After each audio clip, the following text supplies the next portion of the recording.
Kansas City, Can.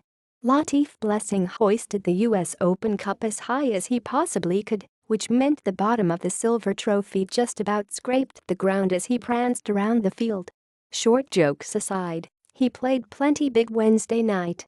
The 5'3" dynamo scored midway through the first half. Daniel Salloi added a breakaway goal in the second, and Sporting Kansas City held on to beat the New York Red Bulls 2-1 for its fourth title in the nation's oldest ongoing soccer competition.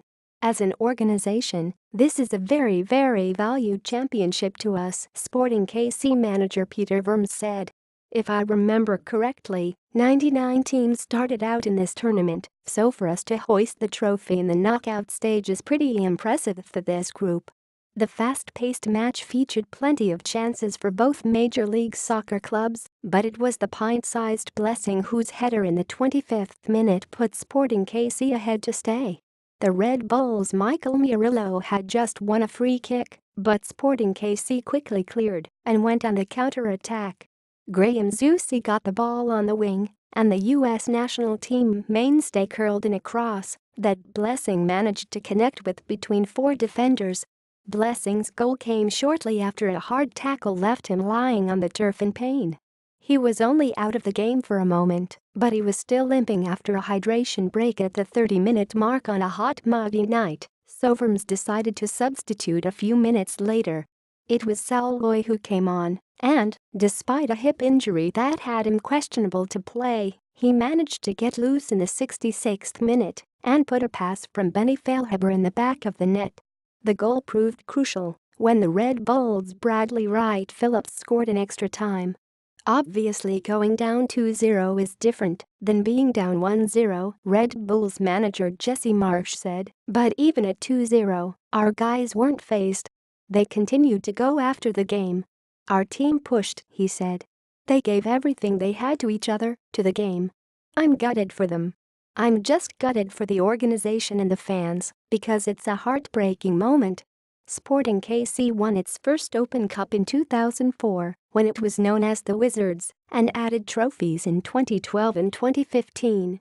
That means it has won 4 major trophies since 2012, counting an MLS title in 2013.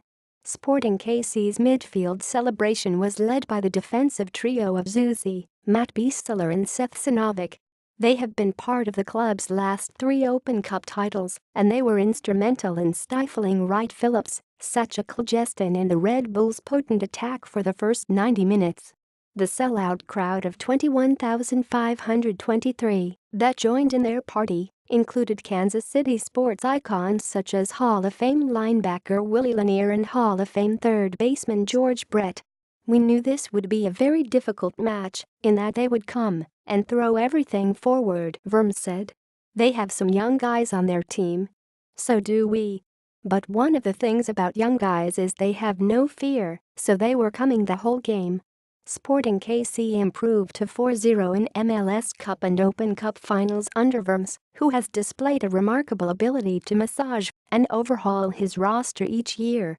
And a solid performance by goalkeeper Tim Melia, featuring several dazzling second-half saves, made him 11-0-2 in Open Cup games. Meanwhile, the result was another bitter disappointment in a major competition for the Red Bulls, who lost their only other Open Cup final to the Chicago Fire in 2003.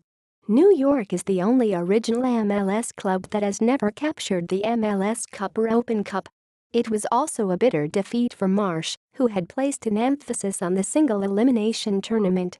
The Red Bulls manager won 4 Open Cups during his playing career, and he believed that winning the silver trophy could spur his ascending club on to bigger things. Instead, it was Blessing and Sporting KC that lifted it into the air. There are no consolation prizes in finals, Marsch said, but I feel like our team played great. I feel like our team went after the game, dictated the pace of the game in many ways, controlled many parts of it. And we were unlucky not to come away with more.